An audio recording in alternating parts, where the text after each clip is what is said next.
Alhamdulillah wa salatu wa salam ala rasulillah wa ala alihi wa sahbihi wa man wala. Il est un passage dans le Coran qui souligne l'importance de la foi authentique, de la véridicité et de la véracité.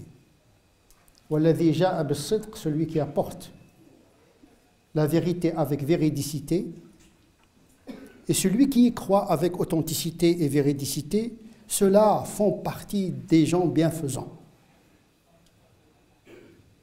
Ceux-là font partie des gens pieux. Ils ont ce qu'ils veulent auprès de Dieu dans l'au-delà comme récompense pour les bienfaisants. Et vous remarquez que ces deux qualités, la véridicité du prophète et la véracité dans l'adhésion du croyant à ce que le prophète a apporté, ce sont deux attitudes morales. Ce ne sont pas deux attitudes intellectuelles.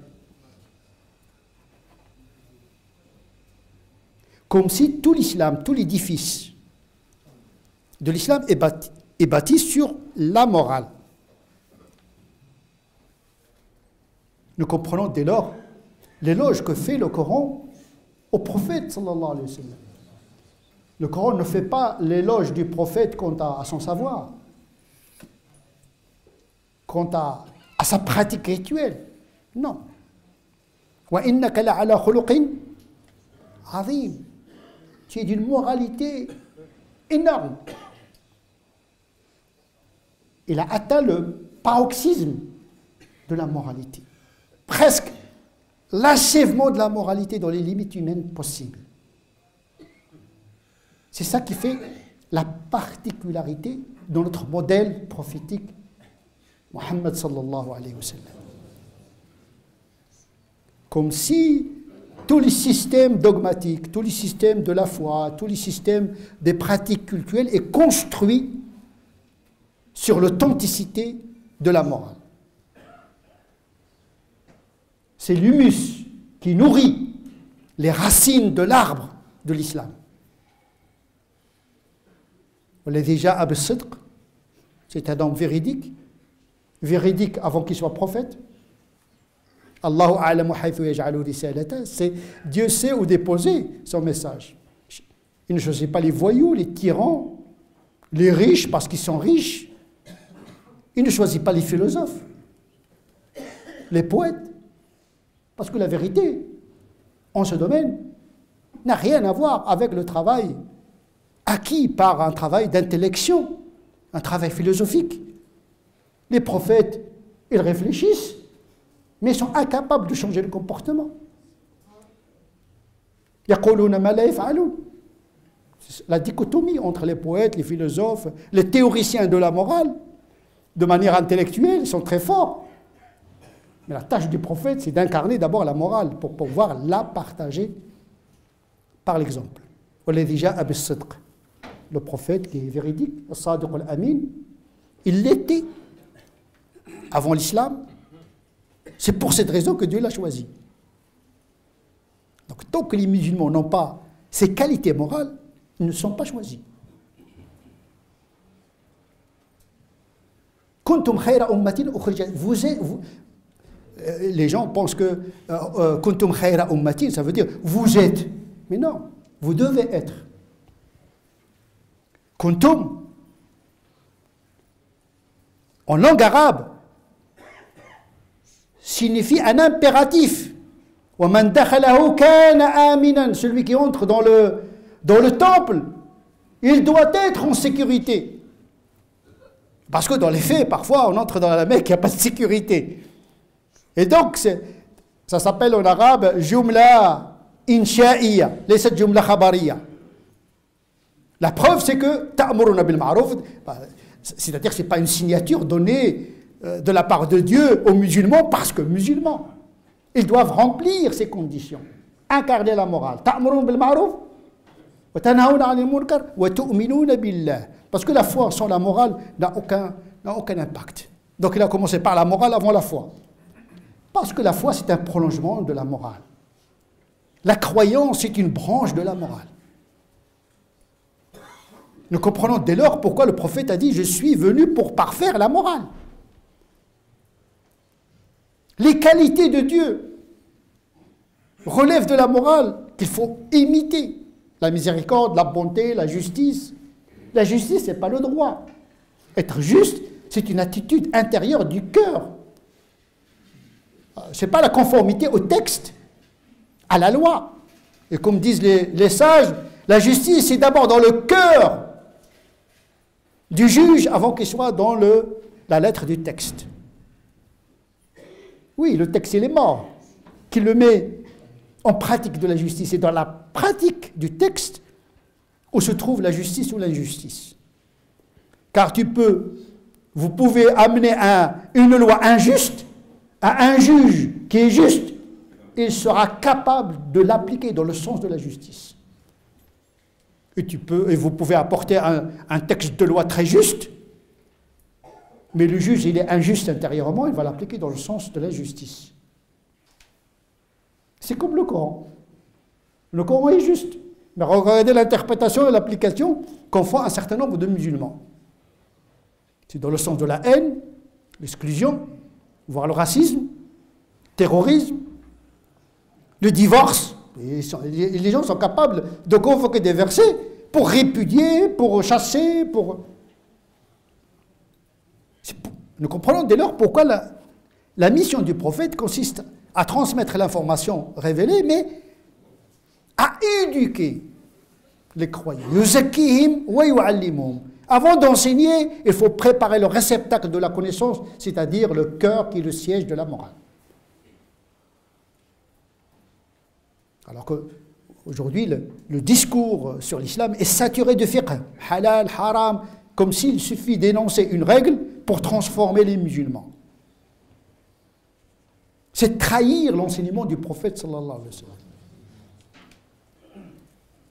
Shatibi disait que le prophète sallallahu alayhi wa sallam n'interdisait pas quelque chose avant qu'il ne soit assuré de la prédisposition des compagnons. Donc les préparer. La loi, elle vient après l'éducation, pas avant. On n'éduque pas par la loi.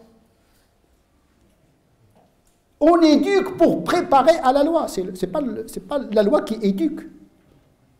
Il ne suffit pas de dire à vos enfants, ça c'est halal, ça c'est bien, ne faites pas ça, pour qu'ils soient éduqués. Parce qu'il lui faut l'exemple. Il lui faut l'incarnation.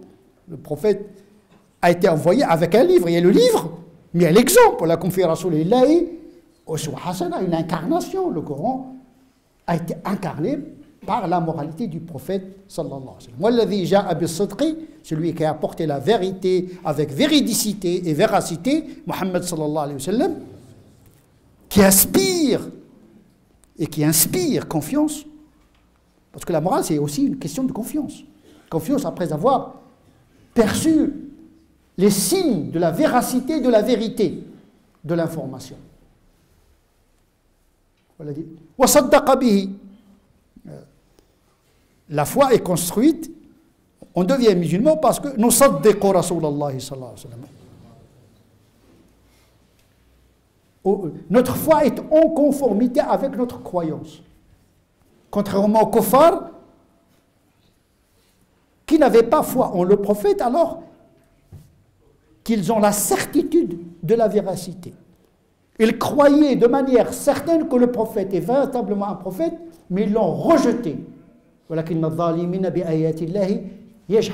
t'ont rejeté, ils croient pertinemment que tu es prophète, mais ils ne veulent pas avoir foi en toi par orgueil,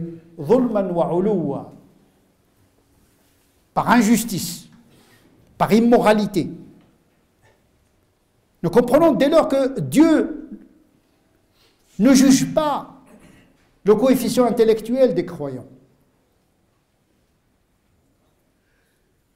Les places dans le paradis ne sont pas acquises par le niveau intellectuel et la somme des connaissances en matière de religion. Est acquis en fonction du degré moral. Parce qu'on peut être savant et injuste. Un savant et un voyou en même temps. Savant et criminel. Une science qui ne transforme pas la morale n'est pas véritablement une science. Si l'on se réfère, bien sûr, au Coran, إِنَّمَا يَخْشَى اللَّهَ مِنْ عِبَادِهِ الْعُلَمَاء. Ce sont les savants qui craignent le plus Dieu. Donc celui qui ne craint pas Dieu n'est pas véritablement un savant. Attention, la crainte, ce n'est pas la panique, ce n'est pas la peur psychologique. La crainte, c'est la vénération, avec amour. Il faut qu'on se mette d'accord, parce que la crainte, ce n'est pas être terrorisé. On craint pas Dieu, on ne craint pas Dieu comme on craint un lion. Dieu n'est pas un lion, il n'est pas un tyran pour avoir peur de Dieu dans la manière psychologique. Mais craindre Dieu, c'est de le vénérer et de le respecter avec amour. Et après connaissance. Et donc c'est une connaissance qui transforme le sentiment et le comportement. C'est ça le fondement de la morale. Un sentiment, une volonté, un sentiment qui fait jaillir, qui produit une volonté, laquelle volonté se transforme en acte. Les kuffars à l'époque, leur erreur, leur faute, ce n'est pas parce qu'ils n'avaient pas l'information. Ils avaient l'information avec des preuves. Al-Balagh al-Mubin, une transmission claire de la part du prophète, avec des preuves de sa prophétie, en plus des miracles comme phénomène surnaturel, pour confirmer la révélation. Ceux qui ont renié ces preuves sont les kuffars par arrogance, en connaissance de cause, ala ilm. Ceux-là seront jugés, pas pour leur erreur, pour leur faute morale. Tandis que les gens qui étaient avant le prophète, sallallahu alayhi wa sallam, on les appelait le temps d'ignorance. Ils étaient des kuffars par ignorance. Ils sont devenus des kuffars avec l'avènement du prophète auquel ils n'ont pas voulu croire. Entre parenthèses, les kuffars dans le Coran ne sont plus kuffars parce qu'après ils sont tous entrés en islam. Il y a des gens qui pensent que ça y est, les kuffars dont parle le Coran, dès la mort du prophète, toute l'Arabie est entrée en islam. C'est un kufr qui est lié à un moment donné.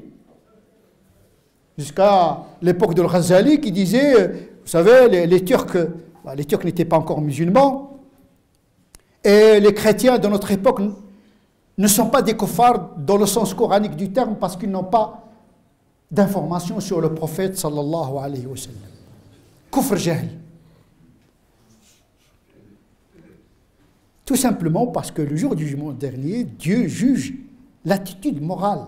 Tu connais la vérité, tu dois la suivre. Tu ne la connais pas, tu es excusé. Mais si tu la connais et tu ne la suis pas, c'est une erreur morale. C'est une faute morale. Donc le manque d'information, il peut être comblé par la morale. Par contre, l'immoralité ne sera jamais comblée par la science.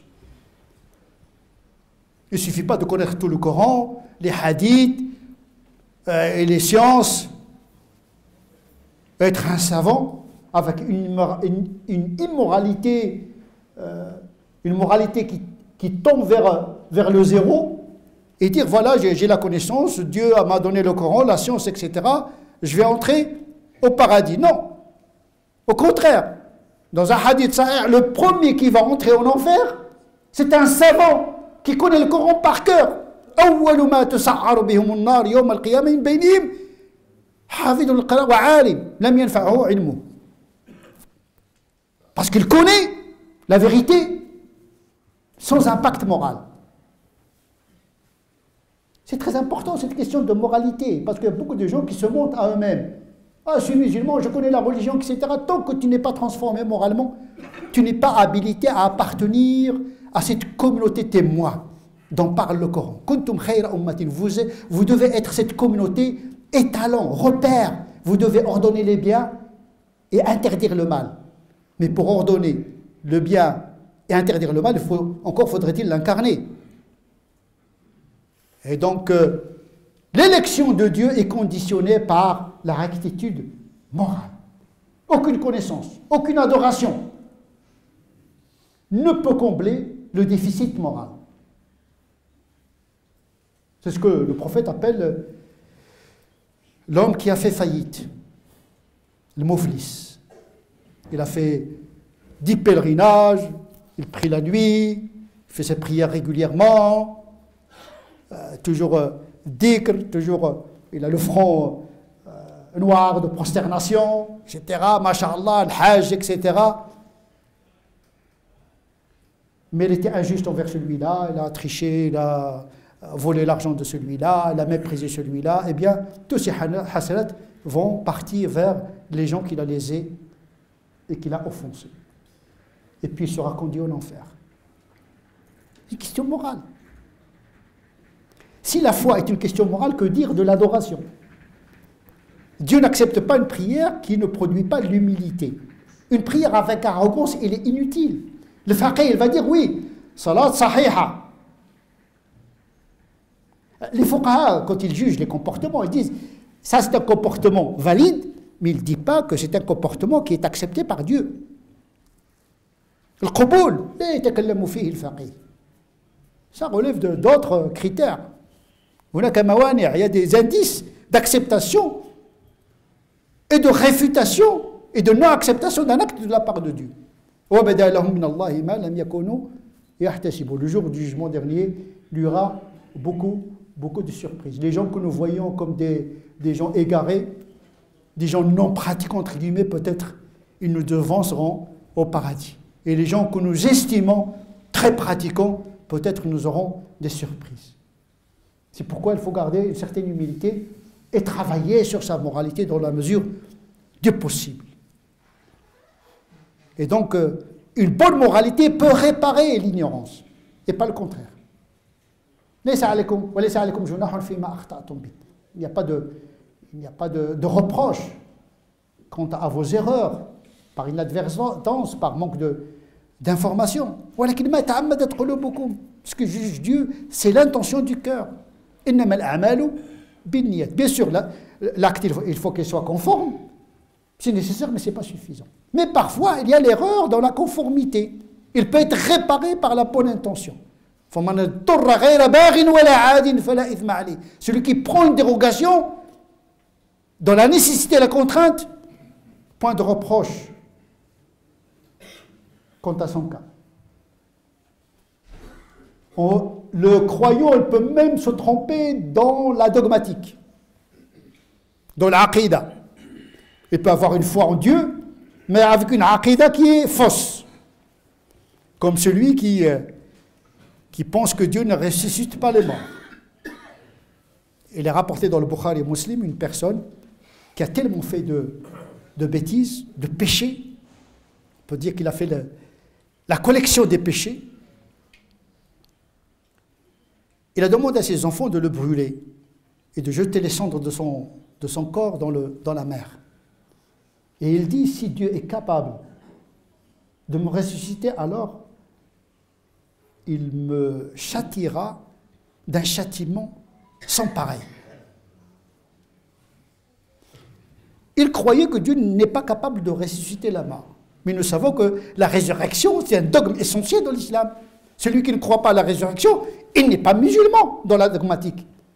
Si tu crois en Dieu et au prophète, et tu dis, il n'y a pas de vie après la mort, sauf que ce monsieur-là, il a renié par ignorance la résurrection. Et Dieu le fit comparaître et lui dit, qui t'a poussé à faire de toi-même ce que tu as fait? Parce qu'il a commis 2 erreurs. Il y a une erreur shariatique, parce qu'il a brûlé son corps, on ne brûle pas le corps, et puis il a cru que Dieu n'est pas capable de le ressusciter. 2 fautes, dans l'orthopraxie et dans l'orthodoxie. Pourquoi tu as fait ça? Et l'homme de dire, je te craignais. J'avais honte de te rencontrer après une vie pareille, pleine de péchés. Et Dieu de demander aux anges de l'emmener vers le paradis. Ça veut dire que sa crainte, sa moralité l'a sauvé.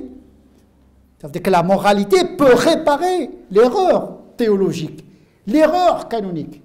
Mais le contraire n'est pas vrai. C'est-à-dire on peut être un grand savant, mais l'immoralité ne sera pas comblée par le savoir. Au contraire. Le premier à être jugé, c'est ceux qui savent. Tu seras jugé en fonction de ce que tu sais. La moralité, c'est de se conformer à ce que tu sais. Ne cherche pas à ce que tu ne sais pas. Déjà, ce que tu sais est énorme. C'est ça, sidq. Tu crois, et cette croyance, il mobilise le comportement qui transforme la morale. Nous comprenons dès lors pourquoi le prophète a été envoyé pour parfaire la morale. Sa mission est essentiellement changer et transformer le comportement. Être bon, être gentil. En tout cas, être conscient qu'il faut être bon. Être conscient, il faut être généreux. Déjà, il faut avoir une conviction qu'il faut améliorer sa moralité et ne pas justifier son immoralité par des paroles de Dieu et du prophète. Le problème, lorsque les canonistes, ou bien le faqih, ou bien l'alim, ils théorisent pour l'immoralité. Il faut haïr les kuffars, il faut haïr celui qui ne pratique pas, il développe une religion de la haine. Parce qu'il a lu quelque part « Al-hubbu fillah wa al-bughdu fillah ». Il y a quand même un mélange incroyable des textes. « Yuharrifuna al-kalima an mawadi'i ». C'est ça. C'est adultérer le sens et faillir à la morale. Quand on fait une interprétation canonique qui est en porte-à-faux par rapport à la morale, il faut sacrifier cette interprétation canonique et théologique. Et vous comprenez bien que le prophète n'est pas venu pour inventer la morale. Il n'a pas dit « je suis venu pour inventer la morale », mais pour parfaire la morale. D'ailleurs, il avait la morale avant d'être prophète. Dieu l'a choisi d'ailleurs pour sa moralité, sidq al-amana. Nous avons oublié cette dimension de la morale. Les gens, ils téléphonent, ils viennent poser des questions à l'imam sur halal, haram, ils pensent que c'est ça la religion. La religion, c'est la morale. Tu sais, ça, c'est pas bien, eh bien, il faut l'éviter. Ne viens pas me poser des questions de le faire. Tu es en train de me trafiquer. Il vient un vice dans la question. C'est-à-dire, on transforme la religion comme un tremplin pour aller à autre chose qui est contraire à la morale musulmane. Quelqu'un qui veut divorcer avec sa femme, il veut trouver par n'importe quel moyen une fatwa pour divorcer avec sa femme. Ou bien pour déshériter quelqu'un. Il cherche X, Y, etc. pour arriver à une mauvaise intention. Mais il sait qu'il y a un tribunal là-haut. Le prophète disait, il se peut que je tranche dans une affaire dans le sens de l'injustice, mais sachez que celui auquel je donne un droit qui ne lui est pas dû, il faut qu'il sache que je lui ai donné un fragment d'enfer. Parce qu'il y a un autre tribunal. Je peux commettre une erreur dans le jugement, mais attention, il y a une réparation, il y a un tribunal de cassation et d'appel, un tribunal divin qui juge, pas les actes, mais qui juge les cœurs. Illa man atallah biqalbin salim, un cœur sain. C'est sur ce côté-là qu'il faut travailler, pas sur la somme des versets qu'on connaît, la somme des hadiths qu'on connaît. Il y a une compétition, on voit des jeunes aujourd'hui, ah, je veux être alim, je veux connaître le Coran, je veux connaître, etc. Mais les compagnons n'avaient pas ce savoir-là. Ils ne connaissaient pas beaucoup de Coran, ils ne connaissaient pas beaucoup de hadiths. Mais ils n'ont pas dit une civilisation, cherchez l'erreur. Les gens ils pensent que puisque je connais beaucoup de Coran, donc c'est devenu un vice, une obsession. Et quand tu dis pourquoi tu cherches le savoir, pour le savoir, pour frimer, pour passer à YouTube, pour passer à la télé, pour frimer dans etc. Mais attention, le pire du savoir, c'est le savoir qu'on acquis pour l'ostentation. Le savoir doit transformer, doit bénéficier à celui qui sait d'abord. Il faut que le savoir impacte ta moralité, sinon ce n'est pas un savoir. نسأل الله عز وجل أن يجعلنا من الذين يستمعون القول فيتبعون أحسنه أولئك الذين هداهم الله وأولئك هم أولو الألباب اللهم اهدنا فيمن هديت وعافنا فيمن عافيت وتولنا فيمن توليت وبارك لنا فيما أعطيت وقنا واصرف عنا شر ما قضيت فإنك تقضي ولا يقضى عليك وأنه لا يذل من واليت ولا يعز من عاديت تباركت ربنا وتعاليت اللهم صل على سيدنا محمد وعلى آل سيدنا محمد كما صليت على سيدنا إبراهيم وعلى آل سيدنا إبراهيم، وبارك على سيدنا محمد وعلى آل سيدنا محمد كما باركت على سيدنا إبراهيم وعلى آل سيدنا إبراهيم في العالمين إنك حميد مجيد. سبحان ربك رب العزة عما يصفون وسلام على المرسلين والحمد لله رب العالمين.